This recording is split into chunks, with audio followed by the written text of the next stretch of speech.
Hi friends, இன்றைக்கி நம்ம சத்து மாவு பவுடர் எப்படி ரெடி பண்ணுறதுன்றதான் பார்க்க போகிறோம். இது வந்து 8 மாத குழந்தையிலேருந்து பெரியவங்க வரைக்கும் யார் வேணால் குடிக்கலாம். ஹெல்த் மிக்ஸ் பண்ணுறதுல பல வெரைட்டி இருக்குது, பல தானியங்கள் சேர்த்து பண்ணலாம். இது வந்து நான் எங்கள் வீட்டில் எப்படி அரைப்பேங்கிறது தான் உங்கள் கூட ஷேர் பண்ண போகிறேன்.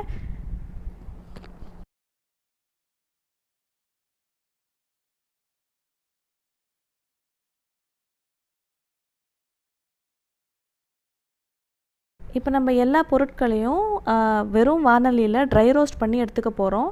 அதுக்கு நான் இப்போ ஒரு கடாயில் 1 கிலோ கேழ்வரகு எடுத்திருக்கேன். இந்த கேழ்வரகு நல்லா சூடேறி கொஞ்சம் கலர் மாறி அங்கங்கே கொஞ்சம் வெள்ளை வெள்ளையாக லைட்டாக வெடிக்க ஆரம்பிக்கும். அந்த ஸ்டேஜில் நீங்கள் இதெல்லாம் ஒரு தாம்பூல தட்டுலேயோ இல்லை ஒரு துணியிலையோ விரித்து சூடார வச்சிடலாம். இப்போது 1/2 கிலோ முழு கோதுமை எடுத்திருக்கேன். அதுவும் நல்லா சூடாகி கொஞ்சம் கலர் மாறட்டும், அந்த ஸ்டேஜில் எடுத்துடலாம். இப்போது இதில் நான் 1 டம்ளர் சாப்பாட்டு அரிசி சேர்க்குறேன். இது வந்து கரிஞ்சிடக்கூடாது, கொஞ்சம் கலர் மாறினாலே போதும். இப்போ பாருங்கள், அங்கங்கே ப்ரௌன் கலர் ஆகிருக்கு, எடுத்துடலாம். இப்போ 1/4 கிலோ ஜவ்வரிசி சேர்த்துக்கிறேன். ஜவ்வரிசி நல்லா வறுபட்ட உடனே நல்லா வெள்ளை கலராக மாறிடும், அந்த ஸ்டேஜில் எடுத்துடலாம். எல்லாம் மினிமம் ஒரு 10 நிமிஷமாவது வறுக்கிற மாதிரி தான் இருக்கும். இப்போது 1/4 கிலோ பொட்டுக்கடலை சேர்த்துக்கிறேன். இதையும் நல்லா கைவிடாமல் வறுத்து எடுத்துக்கோங்க, ஏன்னா எதுவுமே கரிஞ்சிடக்கூடாது, கரிஞ்சால் டேஸ்ட்டே மாறி போயிடும். இப்போ 1/4 கிலோ சோளம் சேர்த்துக்கிறேன்.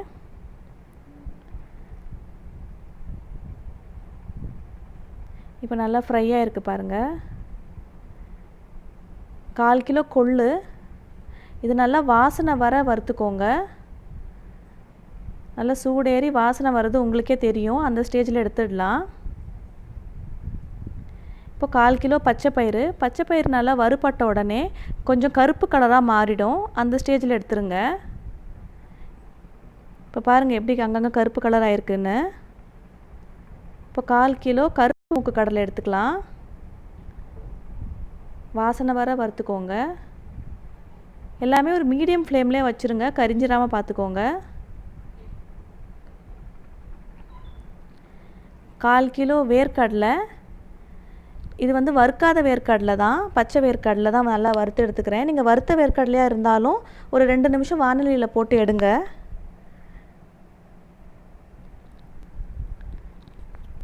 இப்போ இதில் ஒரு 100 கிராம் பிஸ்தா, 100 கிராம் பாதாம், 100 கிராம் கேஷ்யூ நட் போட்டு நல்லா ஃப்ரை பண்ணி எடுத்துடலாம்.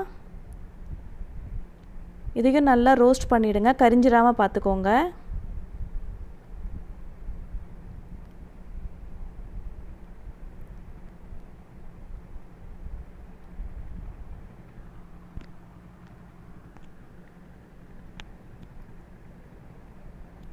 இப்போ நல்லா வாசனைக்காக ஒரு 10-15 ஏலக்காய், 2 துண்டு சுக்கு சேர்த்து நல்லா வறுத்து எடுத்துக்கலாம். இப்போ நம்ம வறுத்து வச்சுருக்க எல்லா பொருட்களையும் நல்லா சூடார வச்சுருங்க.